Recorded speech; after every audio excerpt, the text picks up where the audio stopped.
Good morning, everybody, and happy Hump Day, July 13th, 2022. And I am reading from Mornings with Jesus. I love this little book. I love the faith steps, they make my day every day. I will celebrate my weaknesses, for when I'm weak, I sense more deeply the mighty power of Christ living in me. 2 Corinthians 12, verse 9. Well, trust me, that's the only way I am afloat. It's because of Him. He wants me here. He's given me the strength. He's given me the gusto. He's given me the push. He's given me everything I need to get going. Even if my caboose can't do this number or walk right now very much. I'm a little limited in what I can do, but I am maximizing what I can do with the limits that I am within. When I was asked to lead a medical team to Uganda, I felt completely ill-equipped. I'm not a travel agent, and I have zero medical background. Yet the Bible is full of stories of God using unlikely leaders, such as Moses, who was a poor speaker, Matthew, who was a tax collector, and even Jesus.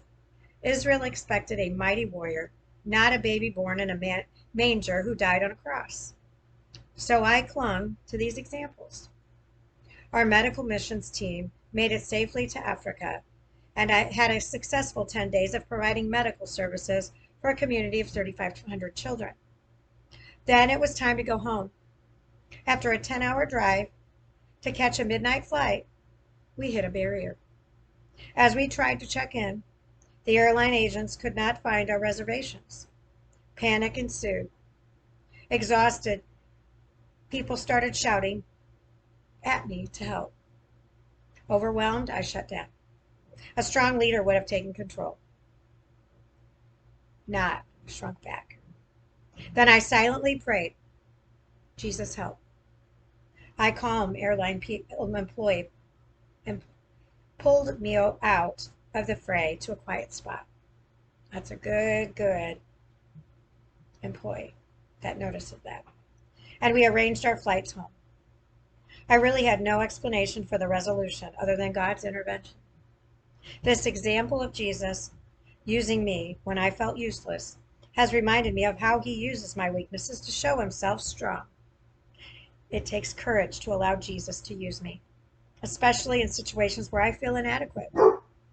But He can use anyone. In fact, the weaker the better, because His mighty power working in me gives Him all the glory. Well, Jeannie Blackmere, that was a fantastic devotion. Thank you for that. They're cleaning and making all kinds of racket. She's disturbed. Now for the face step. Write about a time when you experience Jesus' strength in the midst of your weakness. Well, for me, it's every day. And yesterday, I keep having people talk about this pine needle tea. And here I've got one in the shape of cross. It's growing like this, like seriously. I can't even make it up. And it goes like this at the wind, like it's saying hello every day. And it's right here, right outside my window. And I'm like, pine needle tea, I don't need to go get some. I'll just go take it off that pine tree. I don't care. That tree is not that old. I mean, if that's a year old, I'll be shocked. Maybe it is. It might be 2 years old. I don't care.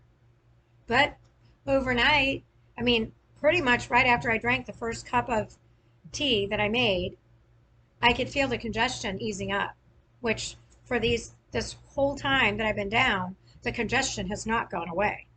So I still have a little bit of it, but it's definitely better.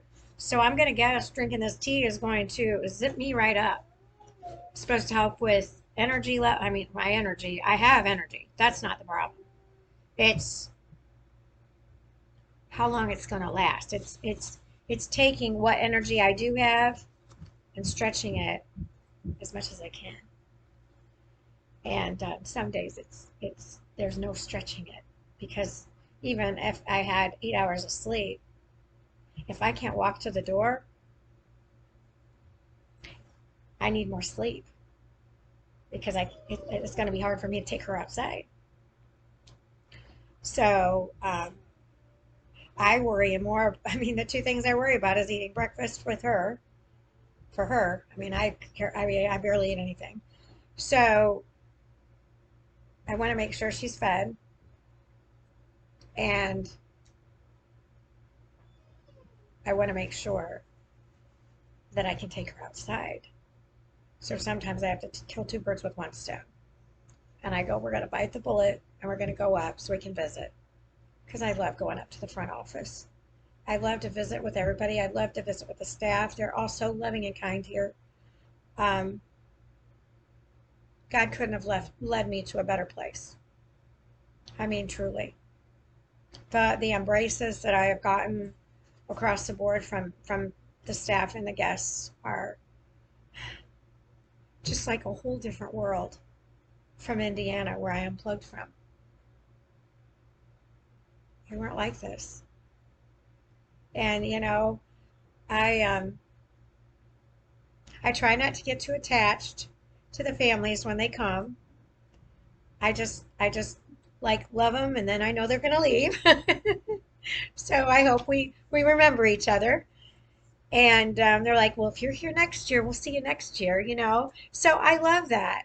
It's no different than really my friends living back home in Indiana that would come and go. So um, talk about a beautiful gift. And please thank him for waking you up today. Not everybody got